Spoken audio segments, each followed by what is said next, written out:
right, we're going to do some questions. All right. Isaac's in charge of the mic. Be nice to him or he won't come your way. That's right. And because I'm in charge of the mic, I'm going to ask the first few questions. Oh, do it. Let's go. Well, one of the parallels I thought was neat was you told in your story at the beginning that how you are a Jewish man who basically believes in the promise of the Messiah. And you get up here and then transform that into that you are an American who believes in the Constitution. Like, really, that parallel struck me about how hard you fight for that. And to say, you know what, that, and I've heard that argument to say that, oh, you're not democratic to try to do this Convention of States. And that's what you tell people, though, is that you are enforcing the Constitution when people say that. So how is the Convention of States going? How are we doing on the number of states? So it takes 34 states to call a convention. So far, 19 states have called for the convention, so we're well over halfway. It's an impossible project. I mean, this is what I was told from the beginning. Nobody will do this. So we've gotten to 19 states so far. I would say openly, it's hard. It's a steep hill. Getting to 34 states is not going to be easy, but duty is ours, results belong to God. So that's where we're at. I think we have one state that's really right on the cusp, and that's Kansas. Kansas is kind of a weird situation. We passed in Kansas. They have a state constitutional provision that requires a 2/3 majority vote. That provision is unconstitutional because it contradicts the U.S. Constitution. So we're going to have to litigate that. I think we're going to win that litigation. I think that'll be number 20. Awesome. Thank you. The second question that I have, what do you think the federal government's going to do when we call the Convention of States? I think before we get to convention, they're going to start debating amendments in Congress. I think we've seen this in history, by the way. The 17th Amendment, which I don't love, the direct election of senators, Congress proposed that because the states had come close twice to calling a convention. And so Congress likes to control the game, human beings, right? And so as we get close, I think you'll see them start to propose some kind of term limit, some kind of balanced budget amendment, all the things that we're talking about, some limitations on their power. Our position is, that's really, well, I'm going to say it in Texas terms. Bless their hearts. I mean, it's great if they want to, and they're welcome to make suggestions to the convention, but we're going to go forward with convention no matter what they do. Awesome. So it's worth the fight. Even if we don't win ultimately, it's worth the fight anyway. Absolutely. Awesome. And then the final question I have for you is, well, what does fighting look like on practical terms? Like, what can these people right here, what can they do? So I'm going to start at the macro, which is really close to home, and I think this might be the hardest part of the fight. We live in a time where everything's at stake, and I hear people say all the time, this is a common one I hear, and I apologize if this is your family and this is difficult for you, but I hear people say, my kids are liberals, and so we just don't talk politics. Ben Franklin's son was a Tory. Right? So they were torn apart by the American Revolution. It didn't stop Ben from professing his ideals. Your kids, they might not hear conservative values from anybody but you. And they might not want to visit as much anymore, or maybe at all. I have one aunt who is now, as far as I know, disabled and in the latter stages of her life. I say as far as I know, because when I started leading the Tea Party movement, she decided that I was a Nazi and started attacking our family and writing op-eds in our small town newspaper. I took my kids out to the movies one night and told them how evil what their parents were doing, and we had to separate from that's my one aunt. She was 13 when I was born. She was my first babysitter. We have to be willing to pay the price for saying what's right and true. And so that might mean, look, this church is an incredible example of this. You guys have a foundational example because most churches nowadays in America are not speaking the truth to the world, right? I mean beyond the gospel truth. I mean the political truth to the world. We are guided by our principles, which are biblical principles, which cannot be separated from our politics. So that means this church takes a risk by speaking political truth and by having somebody like me come speak. So you have to do it in your family. I'm going to say politically incorrect things. You need to do it at your place of work. And what that means is you might lose your job. You might. And it's easy for me to say, I'm going to acknowledge this because I'm paid to do this. I can say the controversial thing, and this is my job. For you, it's not your job, and you might be ostracized at work, you might be disciplined at work, and you might be fired at work. Some of my biggest heroes right now in the United States are people who said no to the COVID shot and lost their jobs, right? They spoke the truth. They weren't willing to be imposed upon. That's super hard. Their lives are not easier because they did this. So you've got to be willing to be the person at your bridge group that when somebody says, well, and it's just, I think Israel has been a colonial power forever, and you got to be able to say, no, that's not true. This is terrorism we're talking about. Are you a Nazi? Do you support? And you know what's going to happen? You're not going to be invited for bridge next week. So this is a real deal. This is not easy stuff. I make light of it, but that's not easy. That's a big deal when you get ostracized from friends, family, work. You don't have this problem here, but in a lot of churches, you can't talk this way, and you're going to be ostracized from your church. So we have to be willing to take those risks and to do those things. And then more broadly, what else are you going to do? This is one I hear all the time, Isaac. I would love to help, but I'm so busy, right? I get it. That's not untrue. I mean, you're a dad, you got kids, right? You're obviously engaged heavily here at the church. We've got jobs, families, church obligations, coaching, kids, grandkids. I always ask people the question, okay, so what is it that you wouldn't do for your kids? What wouldn't you, if I put it that way, what wouldn't you do for your kids? You can't give 5 hours for your kid's future, 10 hours a week for your kid's future, right? Give up your model train hobby or whatever it is, right?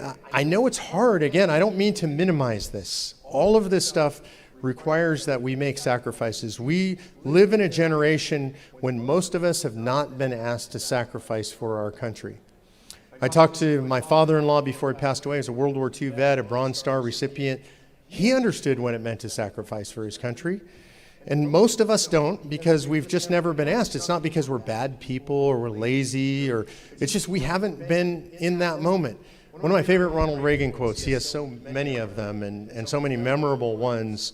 One of my favorite ones is one that's not very remembered. I actually have this plaque in my office, and it says, "They say we live in a time when there are no heroes, but they just don't know where to look." And he went on in that speech to talk about the hero is the guy standing on stage next to me. The hero is your pastor. The hero is your grocery clerk. The hero is the person who works wrenches on your truck when your truck breaks down. Heroes rise according to circumstances. If there's no call to heroics, then the most heroic people don't look like heroes to you. They just look like your neighbor or something. We are in a time where we are being called to be heroes. And what heroism looks like right now is speaking up, is working when nobody else is working, is volunteering for Convention of States. We have a table out there. You can volunteer for Convention of States. It's giving money that you feel like you can't afford to give. And I mean, I always tell people, you know how you know you've given too much? You're thinking, man, I really can't afford this.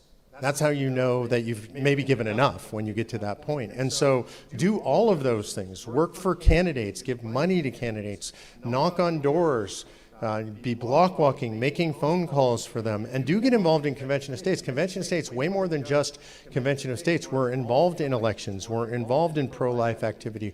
We're involved in Second Amendment activity. Anything that bolsters freedom and helps us build a self-governing grassroots army, that's what we're involved in. Awesome. Thank you, Mark. All right, so I'm going to walk around and take questions. Do not take the microphone from me. I'm going to keep holding it, all right? Just in case I can cut you off in a political rant, all right? But I'll do it politely. I really will. Yeah, we're open to questions right now, and yeah, feel free to, by hands. Okay. I love it when it's somebody right here in the front row. She's a good one, too, I'll tell you. I hope my question makes sense. With 2024 being such a critical election, are we running out of time to get these things done? Because if we want to have term limits, we've got to do it now. Otherwise, our next president will run away with what he's doing already now. Yeah, look, I think this is a great question, and I get this question in one form or another all the time. Do we have enough time to call a convention of states? Like, is it too late? I think that's a great question and very reasonable. And my answer is, I have no idea. I mean, I really have no idea. And the reason I say that is because I don't know what happens 5 minutes from now, 5 days. People come up to me, this is a normal thing that happens to me at events as an aside. Very often, especially in a church, somebody will approach me after I speak and they'll say, have you read Revelation? Well, of course I've read Revelation. You see what's going on in Israel, right? And they'll start to lay out their map of end times and when it's coming and here's the date. And I always say, first of all, I know I'm not supposed to know. The Bible tells me that. I don't know. And the Bible tells me that I'm supposed to be an overcomer at all times, right? And for me, the message of Revelation is it's going to get really bad, and my job is to be steadfast and be an overcomer, right? That's all. And so that would be my answer to you about Convention of States. I don't know if we get it done in time. I do know that everything that we're doing in Convention of States works towards election success. In other words, our grassroots... People talk about likely voters. I can guarantee you in the Convention of States Army nationally, over 5 million people, there are 5 million voters, not likely voters, right? Every person who's involved in this project is going to vote, and they're going to get their friends to vote and their families to vote, and they're going to be poll watchers, and they're going to be block walkers. And so what I would say is, whether or not we get to convention, we're building the largest self-governing grassroots army in the history of the country, and we have to do that if we're going to save America. Yeah. Great question.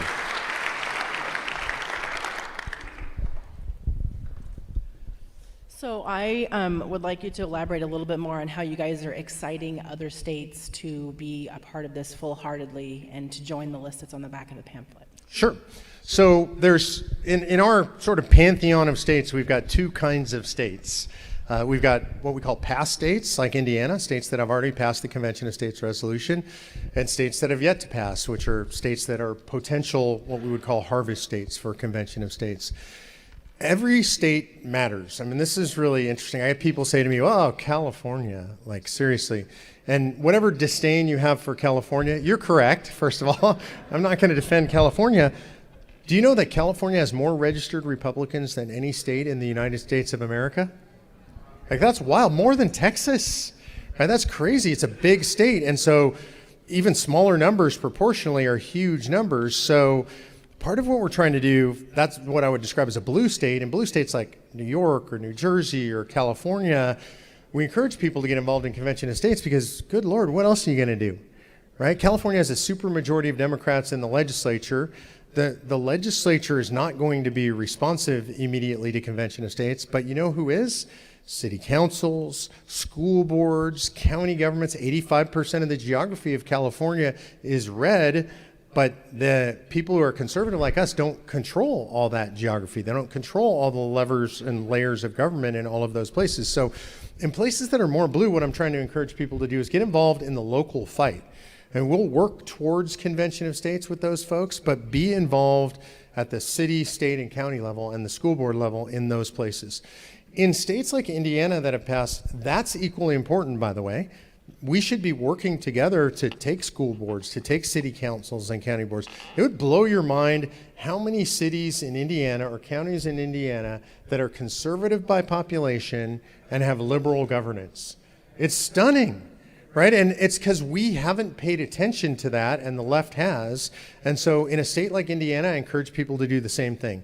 Also in Indiana, what I'm encouraging people to do is be prepared for rescission efforts. This is true in any state where we've passed. That application can be rescinded at any time by the state legislature. We get people who come into the legislatures. We had a big rescission effort in Alabama in this session, and we fought that off. So we have to be prepared for that. Also for state teams like Indiana, we help other states. So in other words, if we've got stuff going on in Ohio, which we do right now, for example, the Indiana team will be involved in making calls into Ohio and helping us move things forward in Ohio. In Ohio right now, I don't know if you guys are aware of this, they're trying to make abortion legal all the way through 9 months. They're trying to make pot legal all the way through forever. no 9-month limitation on pot, right? They're trying to make it so that every person can grow 12 plants. By the way, that's about $185,000 in income to anybody who grows 12 plants a year. They're trying to destroy their state. So we work in other states to help with that. So we use that, the ability to help other states and work out of states, to enthuse people in all the states.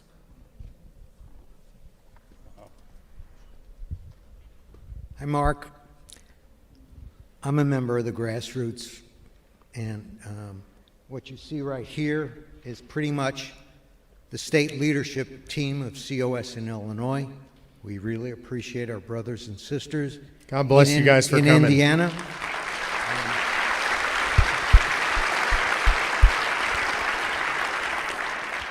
I am actually that stiff Jew.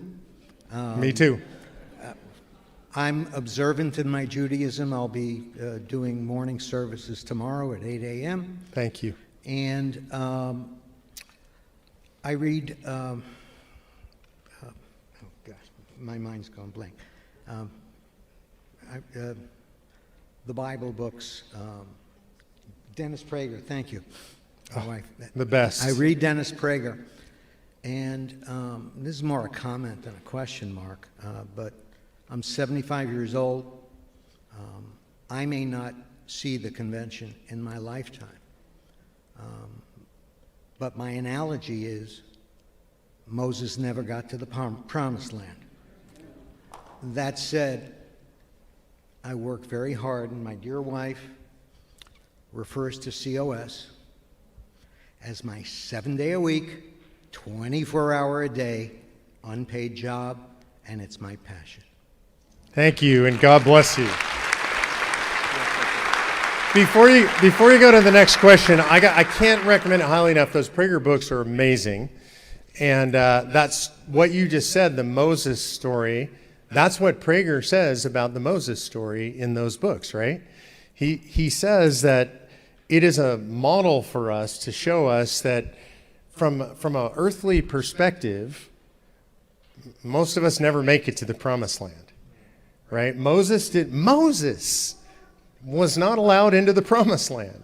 I mean, this is extraordinary. He goes on to say in that chapter of the book that the closest most of us on earth will ever get to the promised land, if your parents and you're blessed like we've been, you'll know this, is when you have grown children and they got their careers and they're happy and healthy and married and maybe have kids. That's as close as parents get to the promised land, right?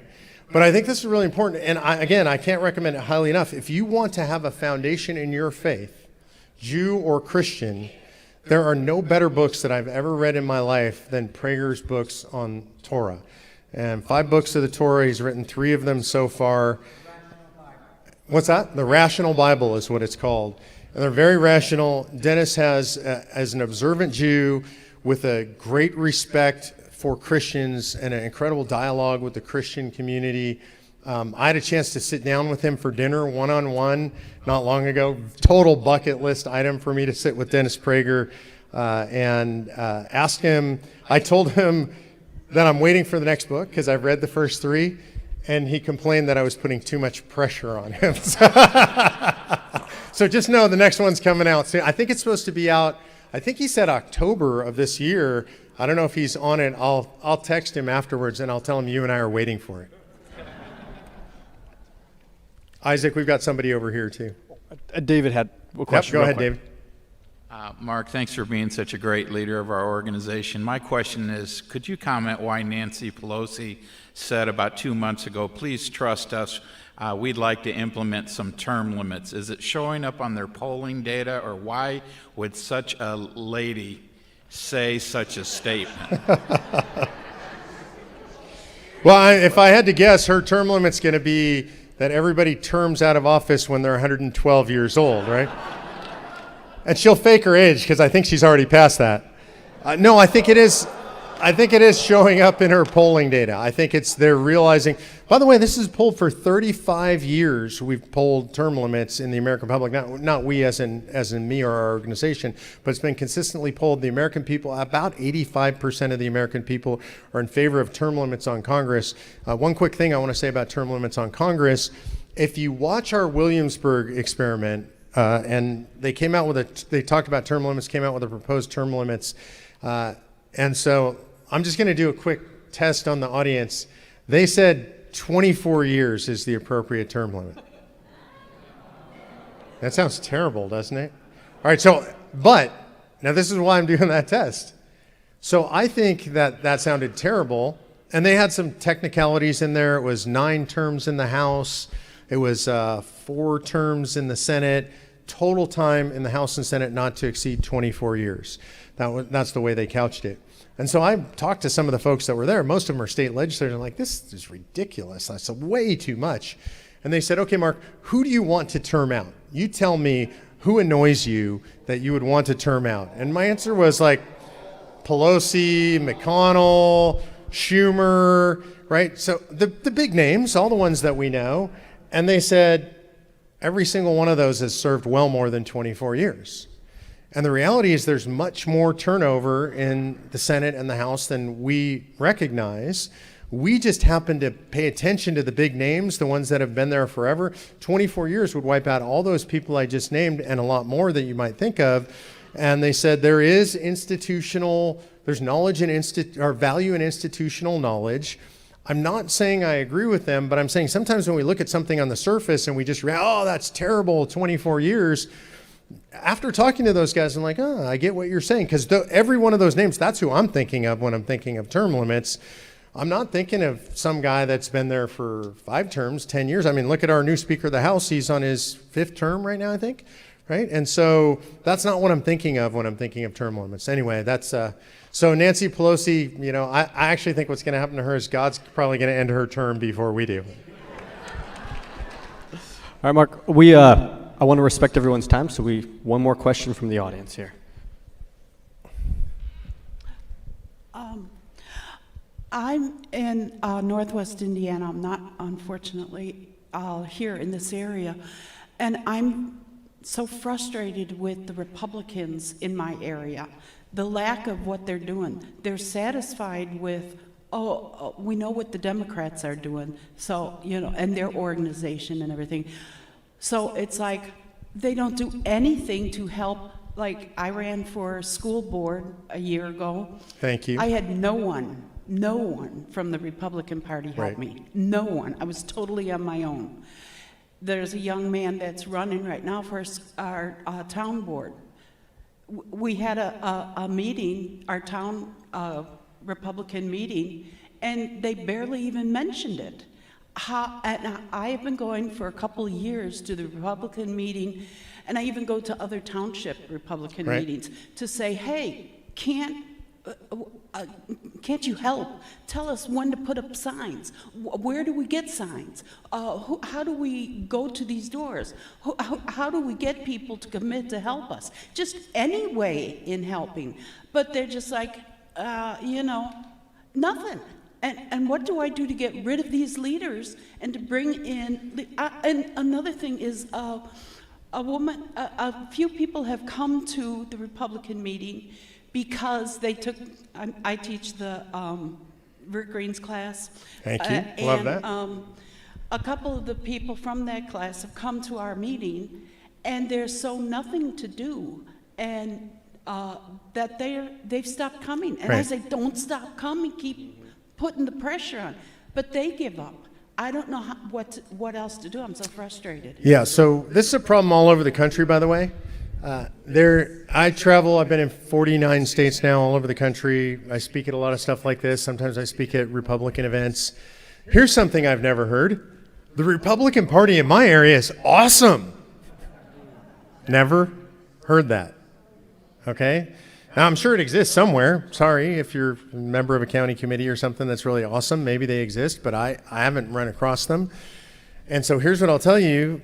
What you have to do is what you're doing, but the beginning end game, the first goal, is to take over your county committee. Like you need to run your county committee. And it's not actually that hard to do. It takes time and work, but it's not complicated. You probably know technically how to do it at this point. One of the things that I have found out is, and we do this all over the country now because I found this out, most precinct chair positions, or a very lot of them, are empty. Nobody runs for them, right? And so the first thing is to start stuffing your people into precinct chair positions. It's the rules of how to do that, and every place are different. I don't know the rules here. I can tell you we're making a big effort in the biggest county in Texas right now, Harris County. What was that?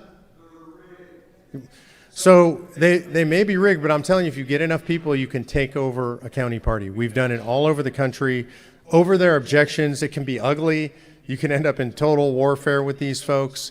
And I understand that there's a lot of rigging going on. And we can talk about any particular place and how I might be able to help, because I'd be happy to try and help in any given place. But here's the thing, not every one of them is rigged, right? And what they are mostly is what you described. They're mostly lazy people that are involved in a social club. And it's the same people, and they've been doing it for 20 years, and they get together and have lunch or whatever they do once a month, and they don't do anything. And when a bunch of people with energy come in, generally speaking, I have found that you're able to take them over if you make a plan and you bring a bunch of people with you. We've got this going on right nearby where I live right now in Georgetown. There's a great woman named Deborah Damon, and I'd be happy to introduce you to her. And she is sort of surreptitiously taking over the county party there.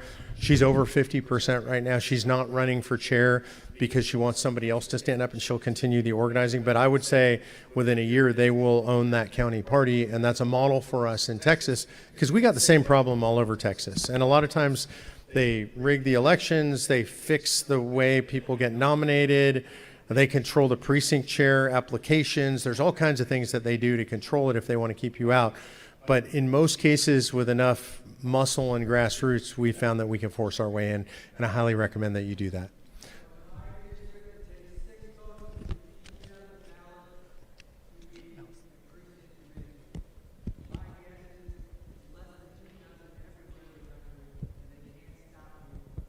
Yeah, so it works all over the country. I'm going to close with something, if I could, before you close out the evening. Yeah, of course.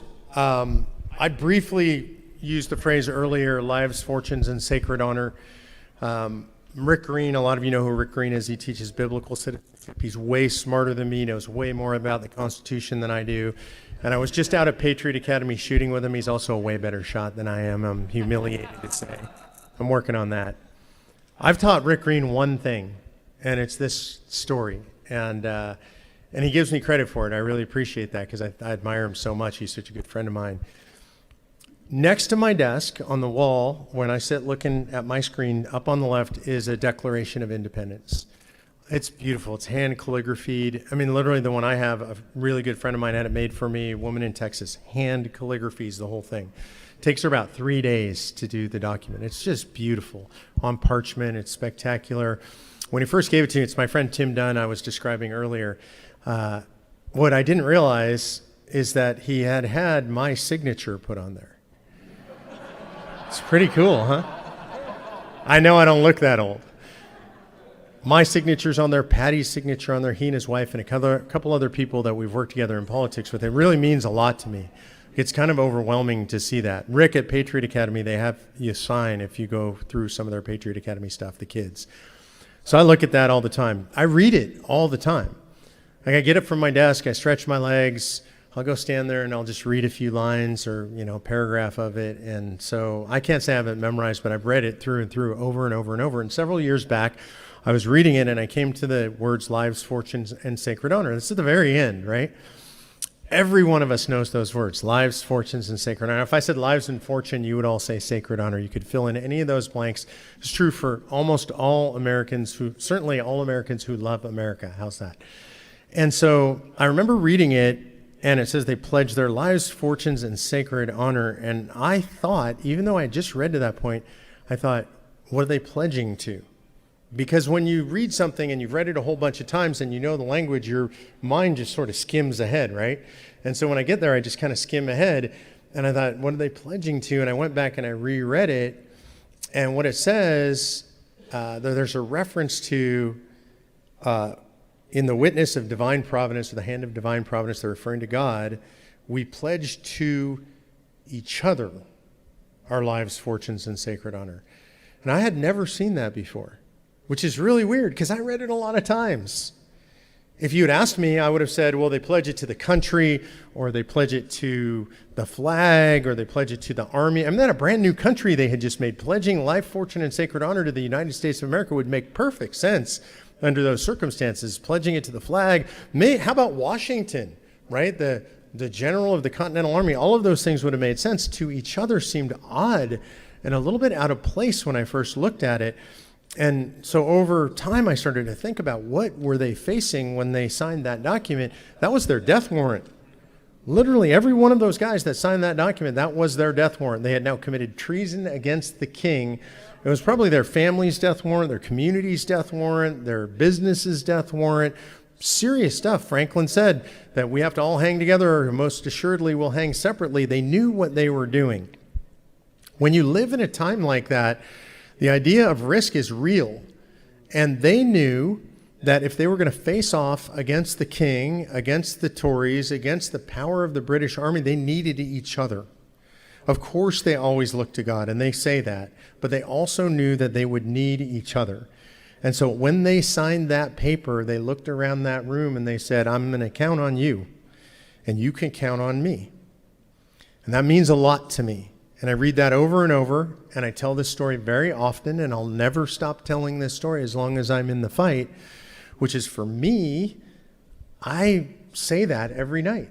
I say my prayers. I'm vigilant about saying my prayers every night before I go to bed, and I either stand in the bathroom, I'm looking in the mirror, or I lay in bed and I think I pledge my life, my fortune, and my sacred honor. And when I do it, for me, what I'm thinking of is you. And I don't mean that generically. It's easy to say, oh, I pledge my life, my fortune, and my sacred honor to all these people, the grassroots, I could say, right? For me, I've spent now 13 years traveling the United States of America and meeting people everywhere I go. People that are now part of my family. People who I will respond if they call. I often surprise people because they'll write an email to Convention of States and they're mad about something. We do a lot of stuff. That means we do stuff wrong or stuff that people disagree with, and they'll write to me and they'll be like, oh, I think Mark Meckler was on Tucker and he said this thing that was ridiculous. And I almost always call those people personally. And I love it. Those are my favorite phone calls. They're so shocked that I called. Sometimes they've been a little mean to me. So maybe they're a little embarrassed that I'm calling, but I'm calling because I've pledged my life, fortune, and sacred honor to that person. And if they're upset with something I said, then I owe them a phone call.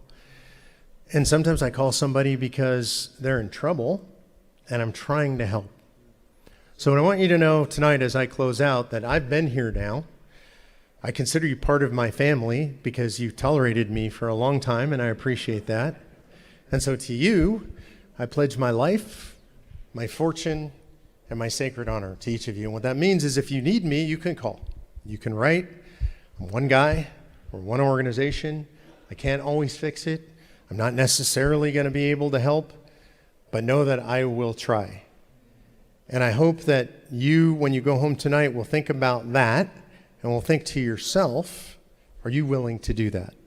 Are you willing to pledge your life, your fortune, and your sacred honor to your fellow patriots? And I believe that if you do that, we are going to save the United States of America. God bless you guys. Thanks for having me tonight.